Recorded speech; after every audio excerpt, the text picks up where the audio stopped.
Hey everybody, I've got a huge mess on the table here because I am going to show you the gear that I use for trail running. I am no professional. I've done some half marathons. I did an ultra once, but basically I'm just a weekend warrior that loves to trail run. I'm kind of allergic to the pavement because my knees hurt and my hips hurt. Everything kind of hurts when I'm on the pavement and my spirit hurts. So I tend to keep to the trails. All of this gear is for trail running, but it also crosses into cross-country skiing and snowshoeing and winter hiking. So it's basically all the same gear that I use across all of those. A little bit about me. I've been doing mountain activities since I was little, cross-country skiing, hiking, etc.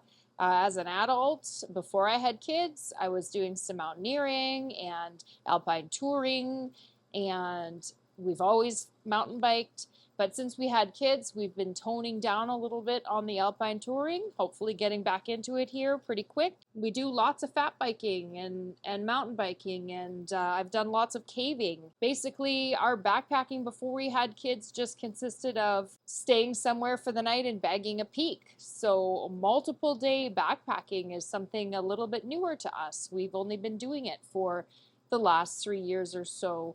And getting into ultralight gear has been just a fascination for me because all the gear that we had for bagging peaks, etc., was all like 4-season, 6-pound tents, and our backpacks probably never weighed less than 50 pounds.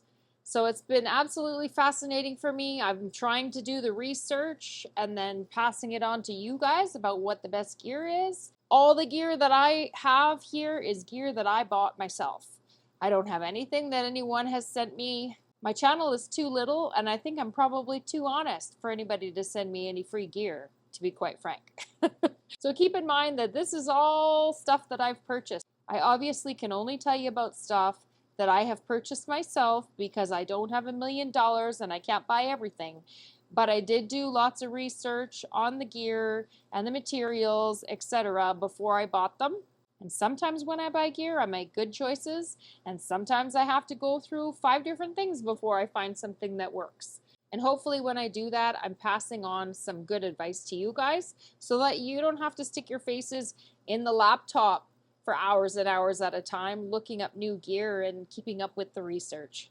I'm going to start with what I wear when I'm trail running or hiking or skiing. Keep in mind that everything I'm going to talk about is women's gear. I do sometimes wear men's pants, and I do generally get men's packs because I have a really long back, but everything here today is going to be women's clothing or gender neutral clothing, and men's or unisex packs. I didn't bring my merino wool tops out here to show you because merino wool tops are merino wool tops. I mean, sometimes I just buy the Cloudveil ones at Costco and I wear those and they work perfectly great.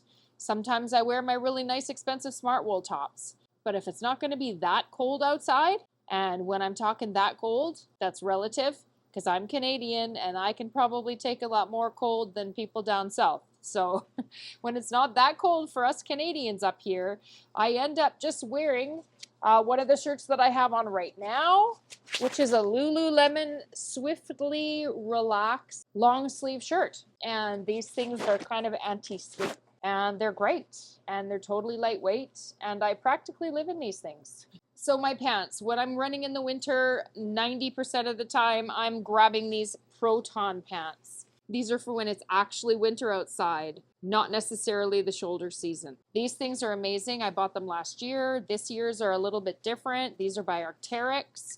They have like a waffle kind of material on the inside and a water-resistant but breathable material on the outside.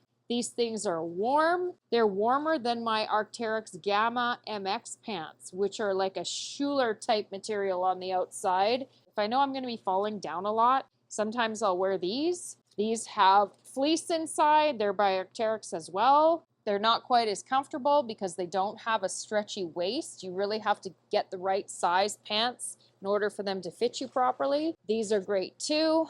But like I said, 90% of the time I'm grabbing my Proton pant women's. This year's look pretty cool because I think that they've got a cinch on the bottom, which would be nice. The waffle material on the inside is very similar to the Alpha Direct hoodies from Senchi, for example. It's just that they also have this outer lightweight material that is pretty burly on the outside. My Huskies jump on me all the time. And so far, they haven't put any nails through these, so these pants are fantastic. During the shoulder season, I like to wear these Trino SL pants by Arc'teryx. I don't think that you can get these anymore. You might be able to get them at Regear.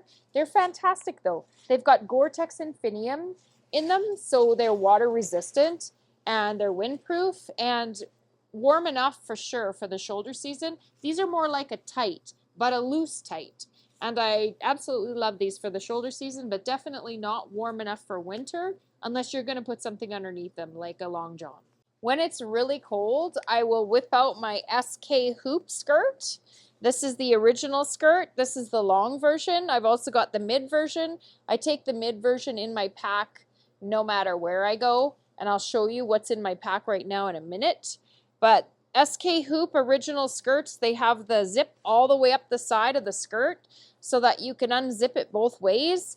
And these things are synthetically insulated and an essential piece for me when I get really cold. I even take these things with me if I'm going camping in the shoulder season, backpacking or whatever, because man, when you're sitting around the fire, these keep you incredibly warm. And way better than pants, because you just throw them over top of the pants that you have on. On the top, when it's the shoulder season or even in the winter in milder conditions, I like to wear this Trino SL anorak.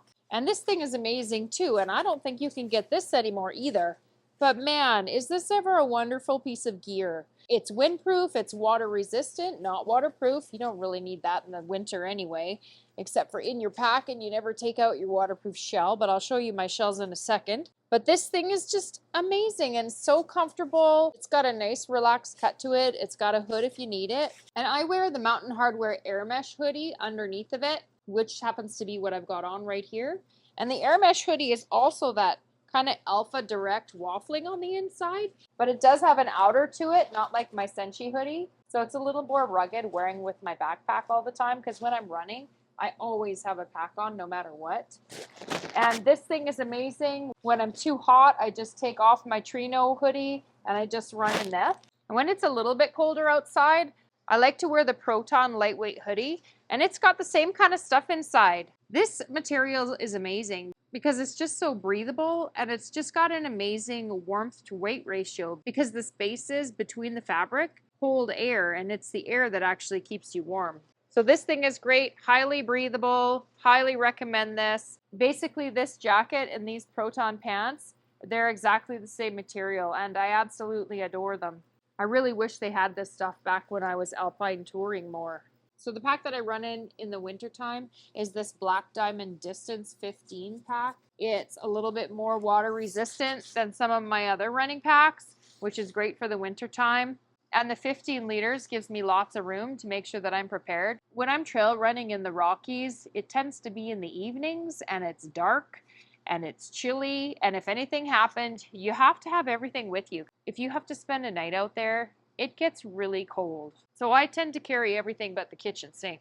A lot of you are going to be laughing because you probably think that what I carry is kind of unnecessary, because a lot of you are probably not from here. And even people from here, they like to be a lot more lightweight than I am, but I just like to be prepared. So I normally bring with me a puffy. This is and I keep looking over at the computer here because it's got my whole Arc'teryx inventory that I've ordered in the last year. And I can never remember the names of things. But this is the Nuclei FL jacket. And this thing is synthetic and it's wind resistant. And the warmth to weight ratio on this thing is absolutely incredible. Like, I never would have believed you telling me about how warm this is before I tried it. You can see it here. And it's so light and it doesn't look like anything. It's not very thick. And it is so incredibly warm. They didn't have a whole lot of colors in this thing. I think they had the black and they had gray, like a white gray. And so, of course, I picked the black because me in white stuff just doesn't work out well. With my dogs jumping on me, everything's going to be black anyway. This thing, absolutely love it. It's got a hood. It's got a zip in the front. I tend to like pullovers more. If they come out in more colors of this, I'm probably going to buy them because I love this jacket that much. This is my Alpha SL. SL is super light, also by Arc'teryx. I promise you, Arc'teryx never sent me any free gear. They haven't sponsored me. I just happen to absolutely adore everything Arc'teryx. I mean, it used to be a completely Canadian company where everything was made here. That's changed a little bit now, but still great gear. This is the Alpha SL Anorak. Again, it's a pullover. I love pullover stuff because less zips means less weight and less fuss. So here it is. It's Gore-Tex, it's waterproof, it's super light, and I have stuff falling down. It doesn't have pit zips, but it is quite breathable, believe it or not. This is probably the most breathable Arc'teryx shell that I own. Other than, of course, the other one that I'll show you that I bring sometimes. This is for more of the shoulder season because this jacket won't fit over my really big coats. Probably should have got an extra large instead of a large. Arc'teryx doesn't sell these jackets anymore. This was the original Norvan shell. It's basically the Gore shell from Gore-Tex. You can still get it there. It's very light and basic and very breathable and weighs nothing. You can see it's so light and airy. This is what I bring in the shoulder season and in the summertime because it's so light. I always have my zip up Hyperlight pod in my pack just in case I would get rained on or snowed on and my pack wets through. Highly doubt it's ever going to happen, but you never know. I will either take either my puffy jacket or my puffy vest. This is a mech vest. I can't remember the name of this thing. I will put it up top. This also is synthetic and super light. This would be a shoulder season item. This is my shorter SK Hoop original skirt. This is the one that I usually have with me when I'm trail running. It also has the zip all the way up the side. It's just the 3/4 length instead of the full length version. I always take an extra toque with me just in case whatever I have wets out. This is just a Decathlon 4 Claws merino wool toque. Lightweight, super cheap. I always take a buff type neck warmer. I like this one from Lululemon because as you can see, it's got little holes here, so it's easier to breathe. An alternative that I will take sometimes is my Arc'teryx merino one. This one's a little bit itchier on my neck. This one doesn't have the little holes, so I take my other one more frequently when I'm running, and I take this one if I'm hiking. The gloves that I've been wearing lately are just the cheap, fleecy kind of lightweight gloves from Mech. I used to wear Lululemon running gloves, but the quality of them changed and I got a hole in mine, and the next ones I picked up weren't very warm. I'm sure that they've probably changed back now to better gloves, but I haven't bought any recently. I usually have a lightweight pair of merino gloves in my pack just in case, because I have wiped out before and totally wetted out my gloves. These are icebreaker. If it's going to be really cold, I'll carry a pair of mitts that are insulated. These are just some really light ones from Mountain Equipment Company. Used to be Mountain Equipment Co-op. Most of the hats that I run in are from Lululemon. Lululemon comes out with new versions of these same hats every year. They've got high vis dots on them or stripes, which is fantastic because none of my Arc'teryx jackets seem to have anything that's reflective on them, which is kind of a shame, but it is what it is. This one just has a little pony opening in the back. Obviously, I don't have long hair anymore. This is another one. This was another version from another year. I do tend to run in just an ear warmer most of the time, unless it's a little bit colder outside. This is a Lululemon ear warmer. It's got the high vis dots on it too. I absolutely love this. For my socks, I usually run in Darn Tough socks. These are exactly the same socks that I hike in. They're just the Darn Tough Light Hiker, I believe. You never want to have anything that's too thick when you're running. Otherwise, you're just going to take up all the space in your shoes and your feet are going to get cold. I always take a lightweight emergency bivy with me when I'm going by myself. If I'm going with my kids or with someone else who I know doesn't pack any emergency gear, I will take my Hyperlight Dyneema tarp with me. Honestly, this thing probably weighs just as much as it does. It's just smaller. I always take a pee rag with me. Usually it's my Kula cloth, but this one is a cheap one from Amazon. This is my backup when my other one's dirty. I always have some kind of first aid kit with me.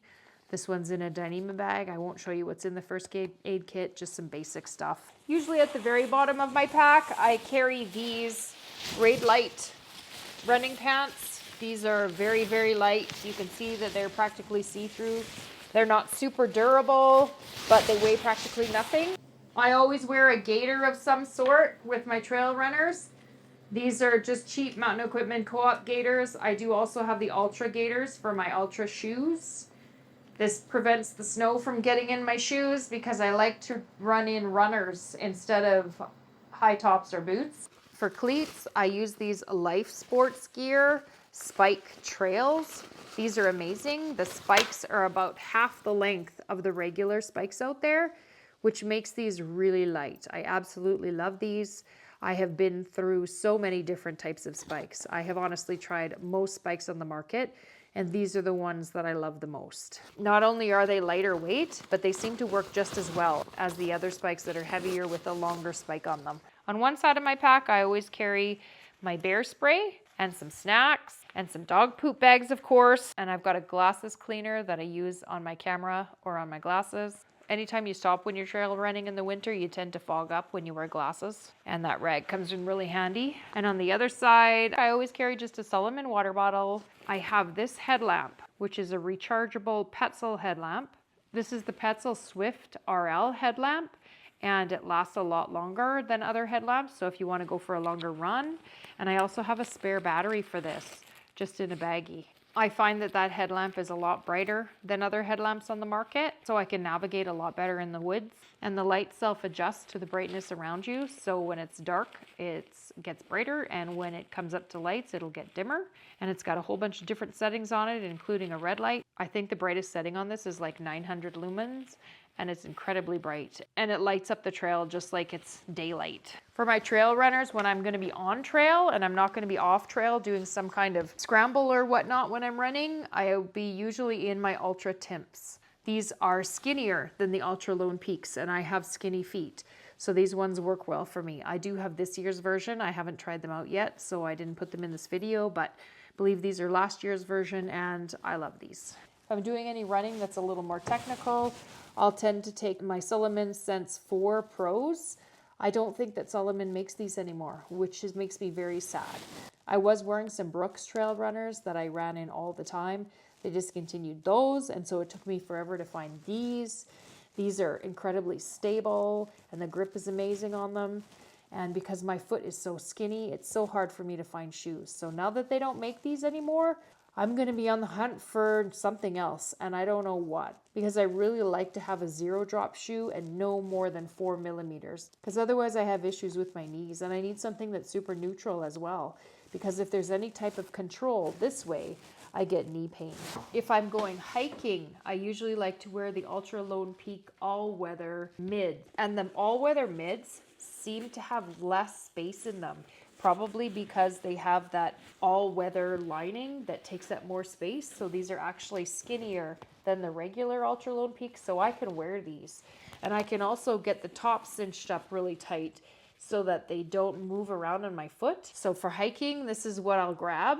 Now these ones here are the all-weather 2s, and I don't like these as much as the all-weather 1. They seem to be shorter. They seem to have less room in the toe, so I got the 8.5s, just like I got the 8.5s in the all-weathers last year, and these are actually a little bit short on me, so I'm going to have to buy the 9s. And also, this fabric on the upper is way stiffer than last year's.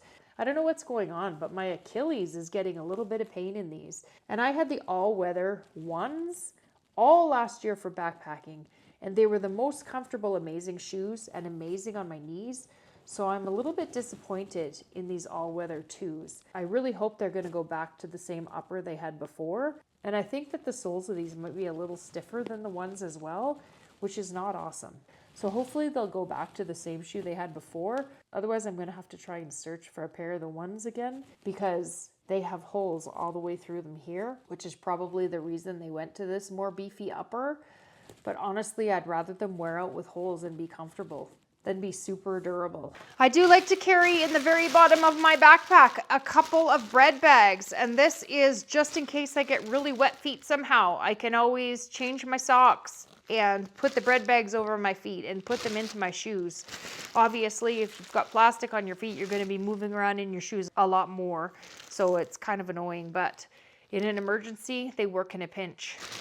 And if you ever break a leg, or one of your friends breaks a leg or something like that, and you get stuck overnight, These things will keep your feet a lot warmer in your running shoes. Because they're plastic bags, they're not going to let any of the warmth escape away from your foot because it's basically a barrier to anything getting out. Hopefully you guys love this. Please click that subscribe button and give us a like. Really appreciate you guys watching our videos, and we'll see you next time.